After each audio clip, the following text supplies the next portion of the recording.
안녕하십니까. 이성TV의 이시혜입니다. 정말 이 내성적인 성격에 대해서 우리가 몇 시간 이야기를 했지만 사실은 이게 더 심각한 경우는요, 거의 사람을 만나질 않습니다. 사람을 못 만나는 겁니다. 왜냐하면은 너무 부끄러워서 할 말이 없으니까 사람을 못 만나는, 정말 이 대인 공포증 같은. 여러분, 제가 혹시 읽어보셨는지 모르겠습니다. 이 배짱으로 삽시다 하는 책이 아주 슈퍼 베스트셀러가 된 적이 있습니다. 저도 사실은 깜짝 놀랐습니다. 이제 사람들이 어떻게 그런 책을 쓰게 됐느냐. 제가요, 정신과 공부를 미국에서 시작을 했습니다. 그러니까 사실은 한국에 대해서 제가 잘 모르는 거예요. 그냥 일반 사람들, 한국 사람으로서의 한국, 뭐 그 정도를 알지. 그러나 그래도 정신과 전문의가 되려면 한국인의 저 바탕에 깔려있는 심성을, 정말 그 본질을 이해할 수 있어야 됩니다. 이렇게 한국인들의 그 정말 깊이 깔려있는 풍습이라든가 문화라든가 전통, 역사, 이런 거는 제가 공부를 한 적이 없습니다. 그러니까 사실은 그걸 모르니까 나로서는 이게 굉장히 한국에서 정신과 의사를 하는데 하나의 약점으로 작용을 한 겁니다. 이게 제가 잘 모르니까요. 그래서 이게 어떻게든지 이걸 좀 극복을 해봐야 되겠다. 그래서 저는 그때 이제 지금도 있습니다만 미인학회라는 한국의 기층 문화를 연구하는, 그야말로 뿌리 문화를 연구하는 이런 그 단체였습니다.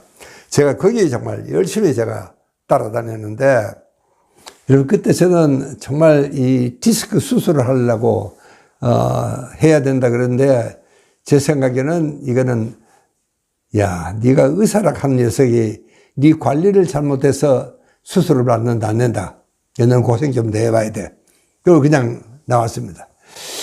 그래서 지팡이 짚고 어슬렁어슬렁 걸어 다니니까 이제 진짜 이제 한국 사회가 눈에 보이기 시작하는 겁니다.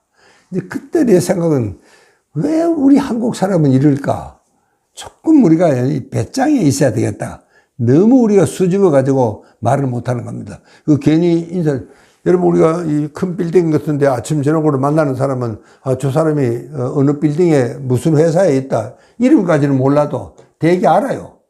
그러면 이제 눈인사라도 하면 될 텐데 우리는 하지 않습니다. 똑같이 엘리베이터를 기다리면서도 모른 척 하는 겁니다.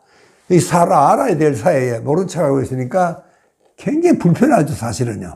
이제 그런 것이 그 당시 우리 한국 사회의 모습이었습니다. 그래서 제가 이 배짱으로 삽시다 하는 책을 이제 썼는데, 여러분, 저는 아주 그 책을 쓰고 우리 한국에 이렇게 정말 내성적인 사람들이, 쑥맥 같은 사람들이 많았구나. 막 환자들이 막 온 나라에서 내성적이고 쑥맥 같은 사람, 정말 여성한테 커피 한 잔 마시자고 이야기를 못 해본 사람들이 다 모였습니다. 여러분, 미국에는 이런 환자가 없습니다. 미국에서 내가 공부를 할 때는요, 도대체 이게 무슨 환자인지를 모르겠어요. 갑자기. 그러니까 이 환자들을 모여들었죠. 큰일 났습니다. 내가 뭘 해줘야 될 거 아닙니까? 그래서 여기서 이제 그 사람들 집단 치료를 시작을 했습니다. 집단으로 모아가지고 그 사람들 이야기를 들으면서 그때부터 내가 이제 공부를 하기 시작을 한 겁니다. 왜 미국에는 이런 환자가 없습니다. 도대체 왜 이런 환자가 한국에 이렇게 많은지. 그래가지고 우리가 집단 치료를 정말 그때는요, 진단명도 없습니다. 그때는 우리가 미국 진단명을 우리가 따라가는데, 미국에는 그런 환자가 없으니까 그런 진단명이 없어. 그러니까 미국에서 공부하고 온 정신과 의사인 나로서는 이걸 어떻게 감당을 할 수가 없는 겁니다.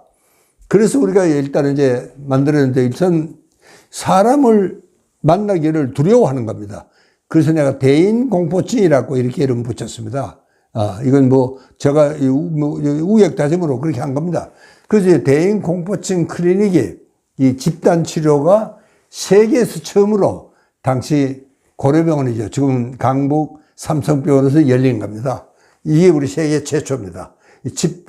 대인 공포증을 집단 치료를 하는데, 그래서 우리가 이제 치료가 되고 이러는데, 그때 우리는 이제 한중일 문화정신의학회라는 것이 처음으로 이제 한국에서 열리게 됐습니다.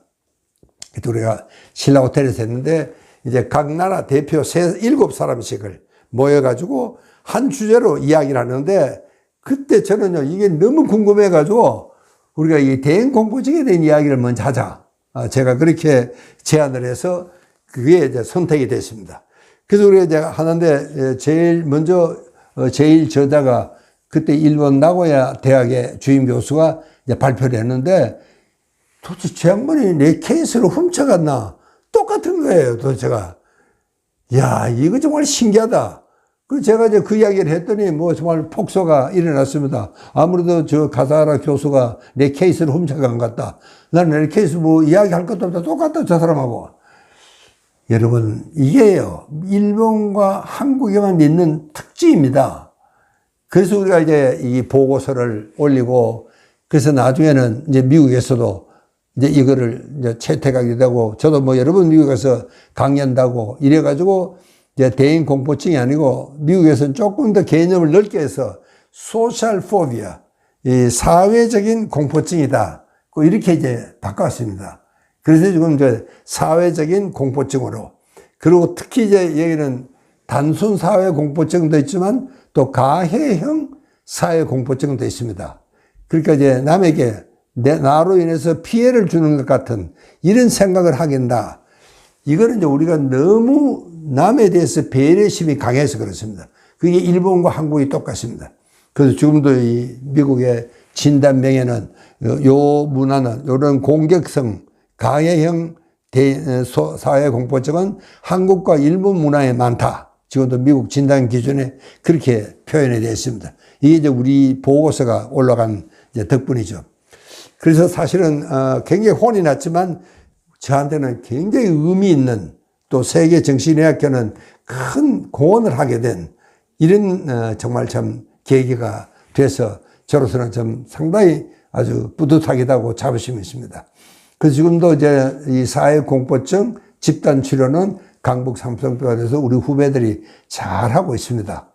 저는 그래서 참 그것이 무척 자랑스럽고, 그때 덕분에 이 정말 이 빗장으로 삽시다 하는 책 덕분에 제가 하루아침에 명사가 됐습니다. 그 책이 나가고 나니까 뭐 어디서 칼럼을 써달라, 강연을 해달라, 아주 뭐 인기인이 정말 자고 있나니까 인기인이 됐다는 게 거짓말이 아니었습니다.